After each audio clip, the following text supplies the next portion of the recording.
So thank you everyone for joining today's webinar.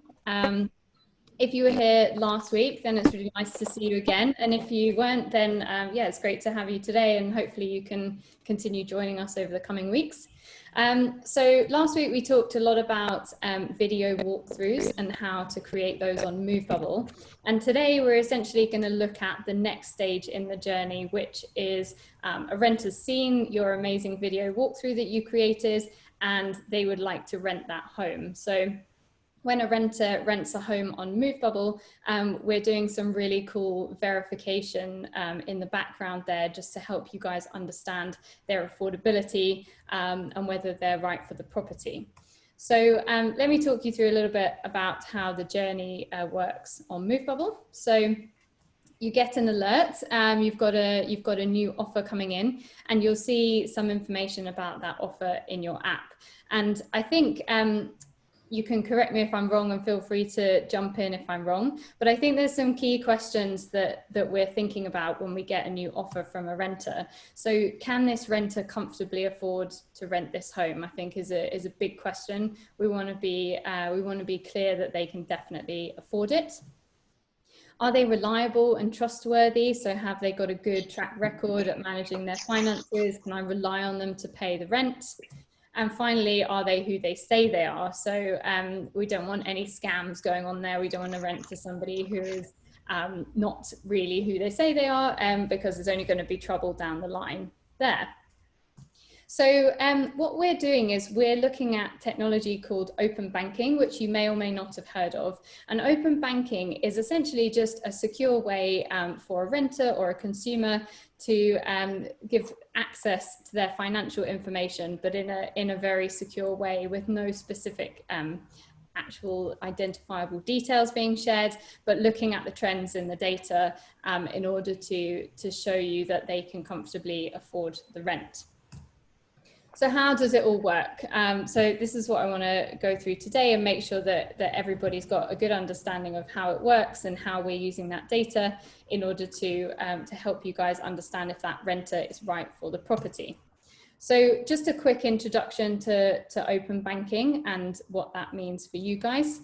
So renters are allowing us what we call read-only access. So we can't edit anything, we can't change anything or make any transactions or steal any money from their bank account, but we can read the data and what has been going on in their bank account in terms of activity to get an idea of their affordability and how they spend their money. So we can see data for the past 12 months of activity. So providing that renter has had that bank account 12 months or longer, we will see all the activity that's been going on in that bank account in that time.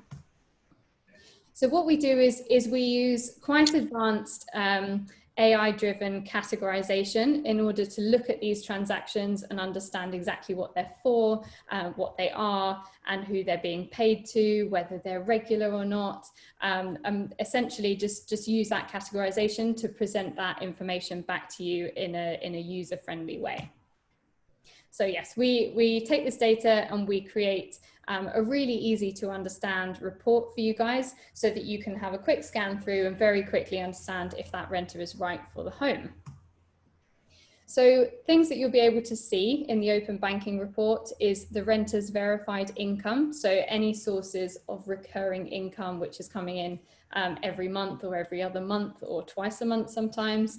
And you'll also see a little bit about their spending behavior. So of that income, what kind of things are they spending it on? Are they spending a lot of money on gambling? Are they spending a lot of money on loan repayments? Or potentially they spend a lot of money on food or takeaways or subscriptions. So all of those things we can see from their open banking data.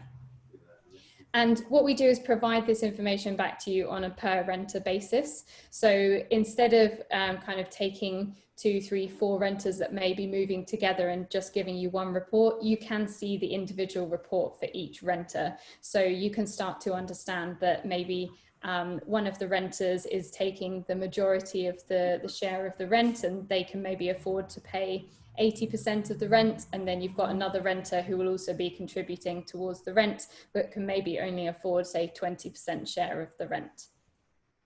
So open banking is supported by all the major UK banks, and it is being rolled out across Europe and worldwide too. So these are just some of the kind of big name banks that I'm sure you will have heard of, but there are lots and lots and lots of other bank accounts on this list. So the renter can choose their bank account from one of these on the list.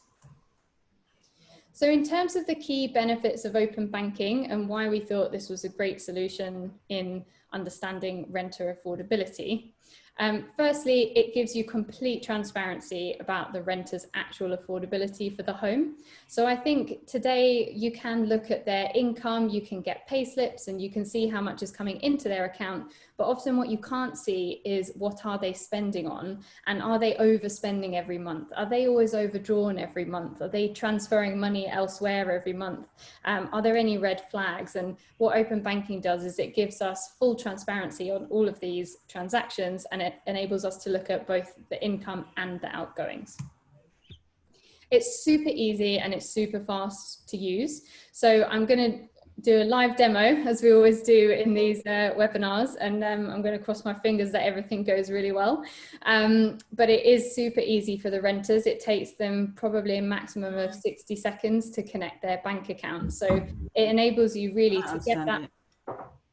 Hello? Did someone say something? Hello? Any questions? All right, I'm going to carry on.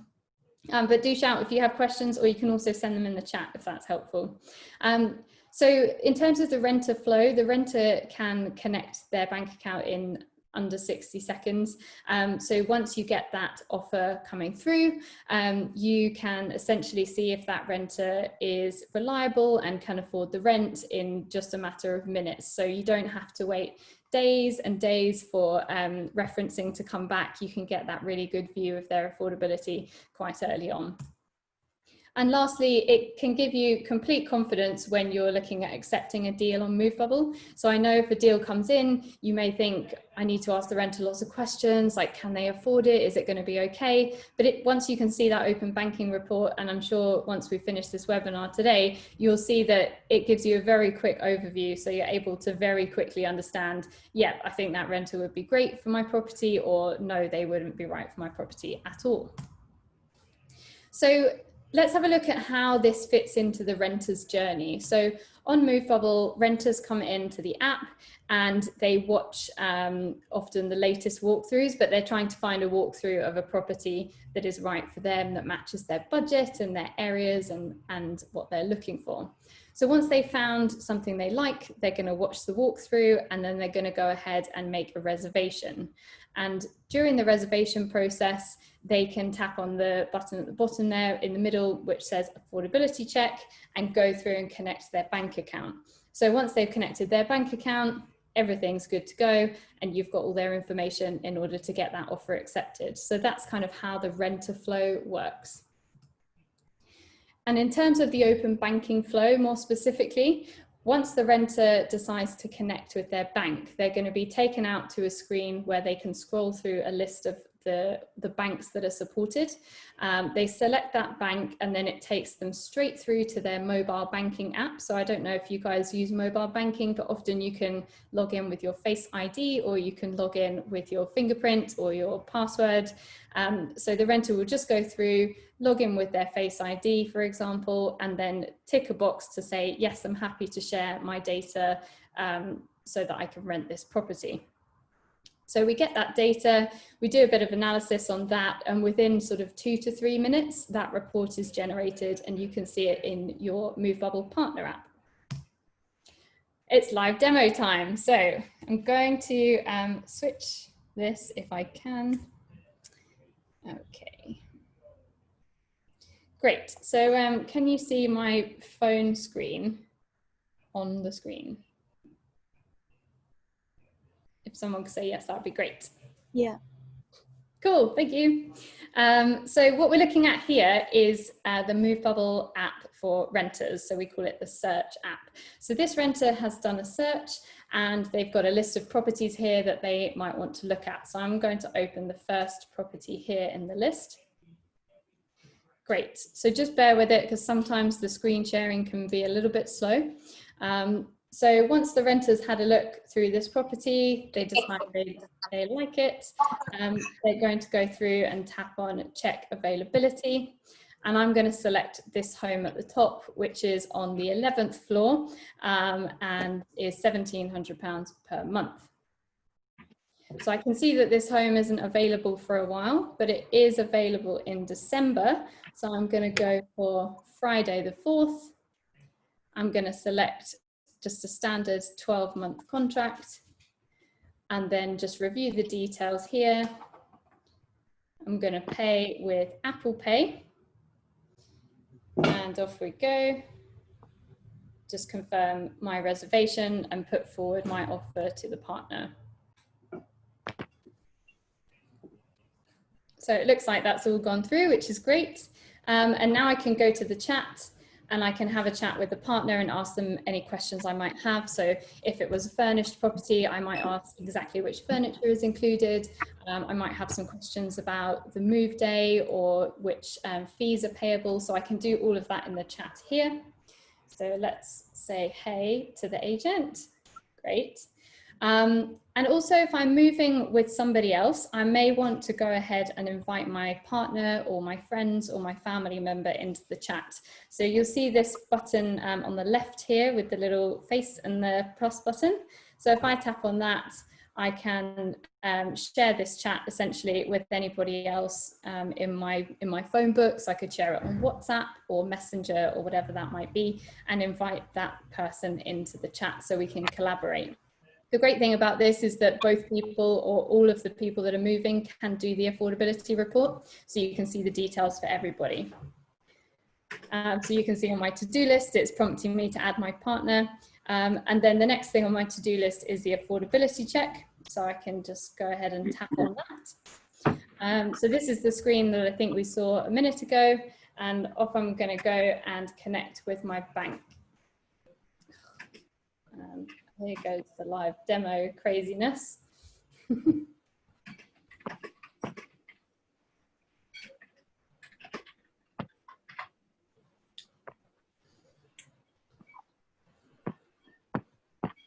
Okay, so this is exactly what the renter's going to see. They're going to see a list of all the different bank accounts that are supported here, and they can select their bank account and they'll go ahead and be taken to their mobile banking app. So I'm not going to show you that section now and show you all the details in my bank account, but what I am going to do is switch over here to the partner app, and I'm going to show you what you guys can see on your side.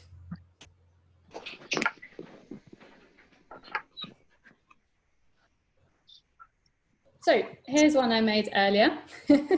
And what we can see here is a little notification in the chat that lets you know that you can now review the affordability report for Sarah. So just as a reminder, this property is £1,700 per month. And we can now start to see some more detailed information about the household income for Sarah. So we can see that Sarah has now verified this income by her bank. So in this case, it's using the test bank, but it would say something like Barclays or HSBC or whichever bank they use to connect with. And then if we scroll down to the bottom, you can see that the affordability was verified, and I can go ahead and view the full details there. So we're going to go through this in a little bit more detail in a minute, but just a quick scroll shows you Sarah's income. It shows you her rent payment history, and it also shows you her risk profile. So I'm going to take you through the details of this on some slides in a minute, but that just gives you an idea about how you can access those reports and how easy it is just to get a very quick overview of Sarah's affordability in order for you to feel comfortable to accept that offer. So I'm just going to switch back to the slides.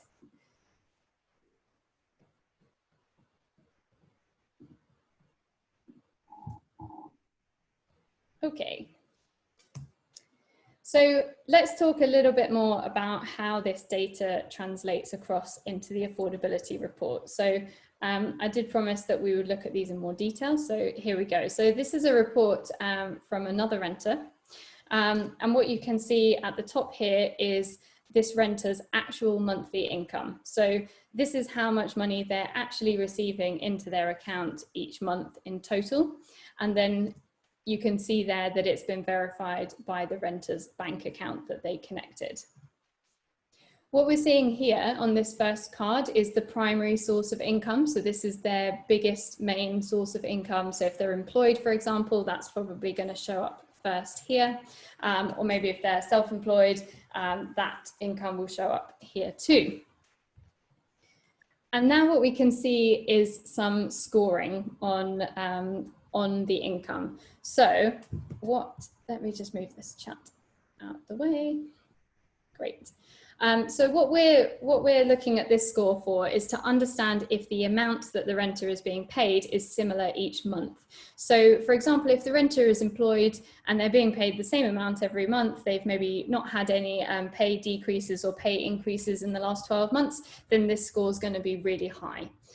Sometimes you might see a little bit of variation in this score if the renter is also paid like expenses. If they're claiming back expenses from their company each month, then potentially that amount will vary a little bit. Here we're looking at if the income is paid on a similar date each month.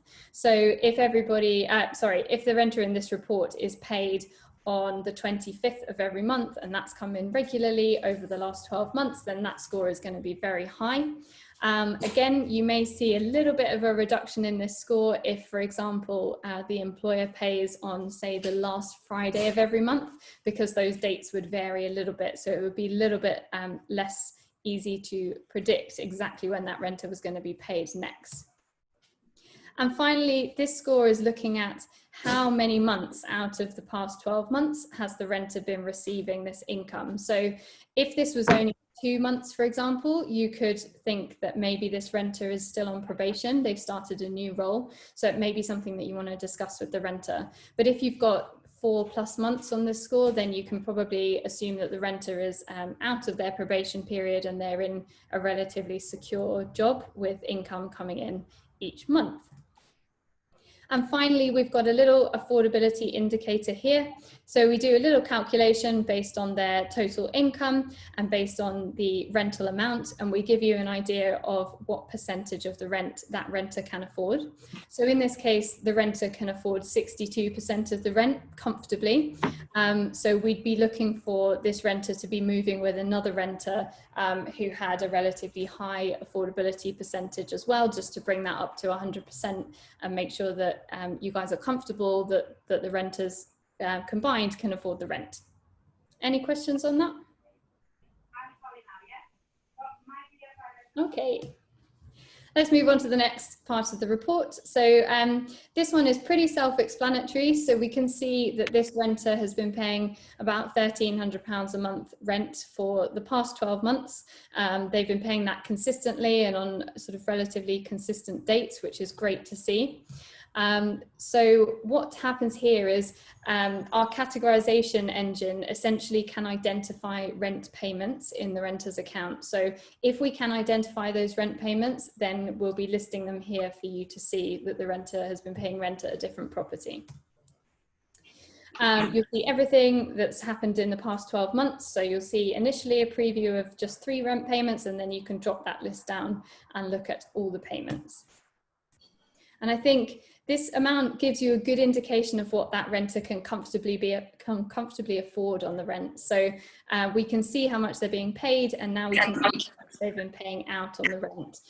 So this renter seems to comfortably be able to afford about £1,300, and she's done that consistently for 12 months. And finally, I think it's good to have a scan through the payment dates. So if those payment dates are regular and she's hitting those payments every month, then again, I think that's a good indication for you guys that your rent's going to be paid on time and in full. And finally, I think it's important for us to understand if there's any risk associated with this renter.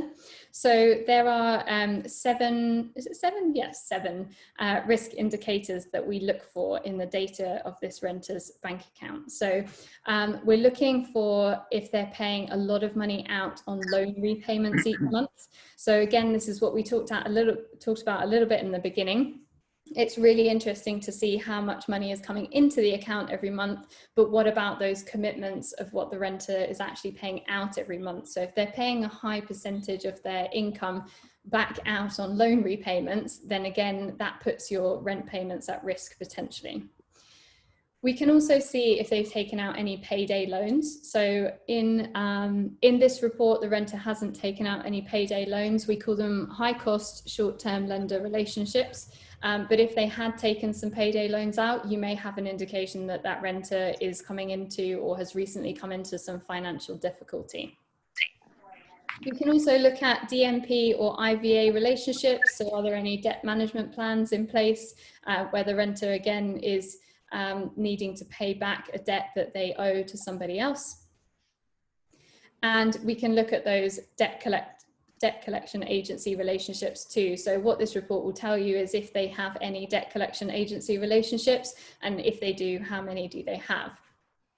I think gambling expenditure is an interesting one. Like I don't think a little bit of gambling is bad, but if this renter is spending a high proportion of their income on gambling, then again, it's something you may want to know about if that's a trend that's been going on for the past 12 months. The next one on this list is return direct debits. So maybe the renter's committed to pay something by direct debit, but they were unable to pay it because they didn't have enough money in their account.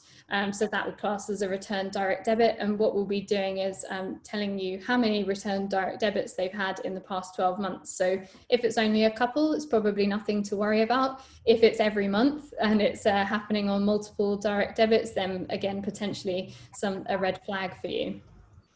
And finally, we're looking at the time the renter spends in their unarranged overdraft. So a lot of people have an overdraft of £200–300, maybe more, but this identifies when the renter has gone even further into their overdraft than they should do. So again, that just flags how many days they've spent in their unarranged overdraft. And in this report, we can see 56 days was spent in unarranged overdraft. So again, that's a red flag because that's maybe when your payments are less likely to come through. So anything that's a potential risk, we indicate that on the bottom section there in red. So it's really, really easy to find. The things that are neutral or sort of low risk, maybe something to review and consider. Maybe consider that alongside the other renters that are moving in. What do their reports look like? But I think everything at the top here is a sign of a great, reliable renter. So hopefully most of the people that come through on Move Bubble are going to be 100% positive. So that's what we're looking for really in this report. Does anyone have any questions? I think there's a question, Amy, on payday loans. That's a massive red flag. How would that look on the report? Yeah, that would go into your potential risk or your neutral section. I think if they had one payday loan, it would probably go into neutral, but any more than one, it would go into your potential risk. And it would tell you how many payday loans they had. Great. Would you, just out of interest, would you say that one payday loan was a potential risk? I think it depends on the context. If it's, say, in the last month, that's a big risk, right? If it's you're looking at 12-month history and it was 7 months ago, then it's obviously not a pattern, you know, because you're always looking at historical data to kind of guess how good the person's going to be in the future. Yeah. You know, being said, anyone can lose their job at any time, so there's always that as well. Yeah, of course. Okay, that's good to know. Okay. Something that's coming soon, but you won't see in your reports just yet, is what we're calling spending behavior. So this is giving you like a little breakdown of how the renter is spending their money each month. So we're not telling you that they're going to Asda and spending £20 a month in Asda on fruit, but we are telling you using our categorization sort of where they're spending that money. Again, you can that renter and their lifestyle. Are they always spending all of their income? Are they saving any of it? What is the fixed expenditure that they're committed to? So again, you can see here this renter is paying £225 a month on housing, so maybe that's their contribution to rent at the moment. There's a lot going on with bank transfers here. Transport and fuel, again, that tells you how much they're spending there. And then if you would scroll down on this report, it would also show you flexible expenditure, so things that they don't have to spend every month, but just giving you an idea of those trends. So things like subscriptions or fitness or supermarkets, or what else might we see there? Might see fashion or beauty, those kinds of things. So you just get an idea of the profile of that renter. So that's coming soon, probably more likely at the end of Q3. So a couple of other things that are coming next. So I'd like to give you guys a little preview in these webinars and a little bit of an exclusive on what you'll be seeing in the coming months. So yes, spending behavior is the first one there. So that's something else that will be added into the affordability report. We will also be looking at traditional credit report data, but actually much more in-depth and sophisticated way of looking at that data. So those kinds of, that kind of data will show you if that renter has recently come into financial difficulty. So it's looking at the trends of, have they missed one payment and then 2 payments and then 3 payments very recently, and identifying if that renter is about to come into a lot of financial difficulty. So I think that would be really helpful for you to see, almost to be able to predict what's coming up for that renter. We'll also be looking at ID verification. So we mentioned right at the beginning, it's important that we're confident that that renter is who they say they are, and the bank account that they've connected is their bank account. So this ID verification piece will essentially tie it all up. So you've got their ID, you know that that bank account belongs to them, and you'll also be able to see their credit report. So once we've got all of these things in place, we'll be looking at creating you a downloadable report. So if you wanted to download that and store it in your CRM or however you manage the renter's records and details, you'll be able to do that. So you'll have a copy of the affordability, the credit report, and the ID documents. So you don't have to duplicate any efforts there in going and collecting those things again. Any questions? At what stage do agents receive this report? Yeah, sure, Patsy, thank you for your question.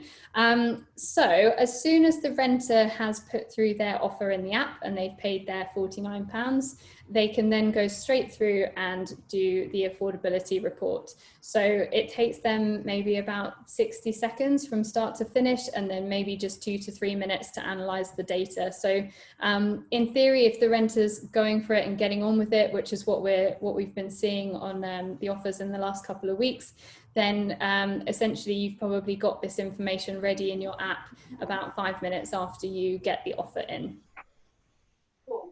Does that answer your question?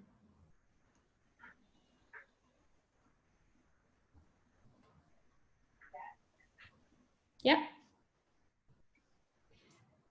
Cool. Any other questions from anybody?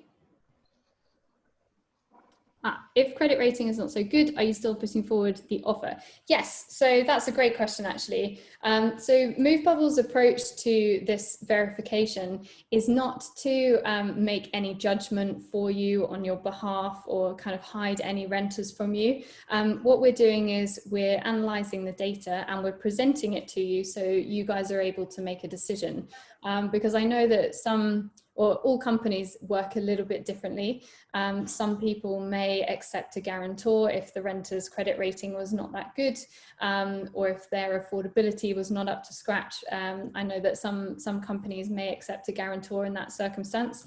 And handy for you guys on MoveBubble, renters can also invite their guarantor into the process, and then the guarantor could complete the same ID, credit report and affordability report on MoveBubble, so you can keep all that stuff in one place.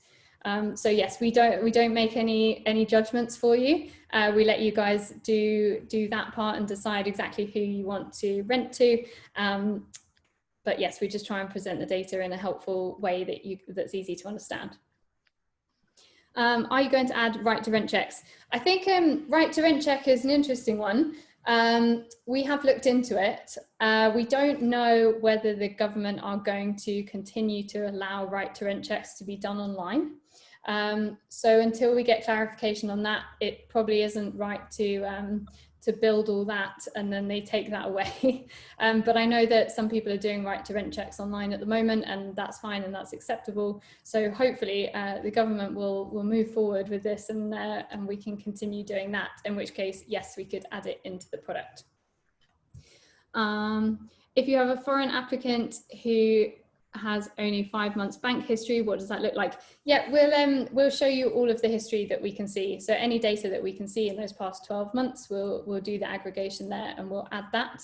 The company that we work with to collect the open banking data is working on international banks, and they're building all those relationships. So I'm sure that will take some time to cover every bank in the world, but they are doing that. Is that £49 a fee the renter pays for move bubble service? No, so the £49 is essentially like a holding fee. So you guys probably take a holding fee today, maybe of 1 week's rent. But we've just set a flat fee to start with, just to test with on Move Bubble at £49. So what I'm looking to do over the coming months is allow you guys to set your holding fee at whatever you would normally have your holding fee at. So I imagine that's 1 week's rent for a lot of people, but if it's not, then you can set it at a flat fee or whatever you would like to take for the holding fee. Yeah, I think I just answered that one. Will the holding fee be able to be set in line with our agency? Yes. Yeah, so if you talk to your account manager and let them know exactly what you would like your holding fee to be set at, then we can get that updated for you in the coming months, probably weeks actually. Please can you make it that it never takes more than 1 week's rent? Yes. Yeah, definitely. I'm very aware of the Tenant Fees Act, which I love, because it's renter first, I think. So yes, we won't ever get you guys in trouble. That's definitely not our intention. We're here to streamline the process. So yes, you guys can set the holding fee at whatever you want it to be, and we'll make sure that it doesn't go more than 1 week's rent. Will there be any risk of breaching GDPR? No, so when we share those affordability reports and that data with you, what we do to start with is we block out any personal information, so things like last name or email address or mobile number. So until you've accepted the offer, we won't be sharing the renter's personal details with you, which is exactly for the GDPR reason, to make sure that we're not sharing anything that people don't want to share yet.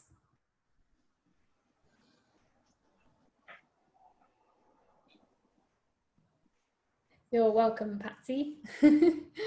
Any other questions? How are we doing on time? We're doing okay. Great. So next week, if you missed the webinar about getting the most out of walkthroughs, we will be revisiting that next week. Or if you can't make it next week, then you can definitely watch that one online. And yes, it would be great to see you guys here next week if you haven't attended the walkthroughs webinar. I got some great feedback on that one, and I think people found it super helpful. Sorry, I've got another question. I'm going to answer it. Can we play with this using multiple accounts to test it out? Do you want to connect your real bank account? Yeah, definitely. I want to see what it looks like doing it on myself and some staff. Yeah, you can send yourself an offer if you would like to, and then yeah, if you decline the offer, you'll get that £49 instantly refunded. So is there any downside to us declining at the moment on your formulas or anything like that? No, it's not going to negatively affect you. I'll allow it once. Okay. Just to play with it. Yeah, we could also send you out some sample reports, but I imagine you want to try the renter flow to see how easy it is to connect your bank and that kind of stuff. Cool. If there's no other questions, then yeah, just wanted to say thank you very much for joining, and I hope to see you next week, or if not, the week after for the new topic which we will announce in due course. Thank you. Very useful. Thanks very much, guys. Nice to see you. All right, Thank take you. care. Bye. Bye-bye.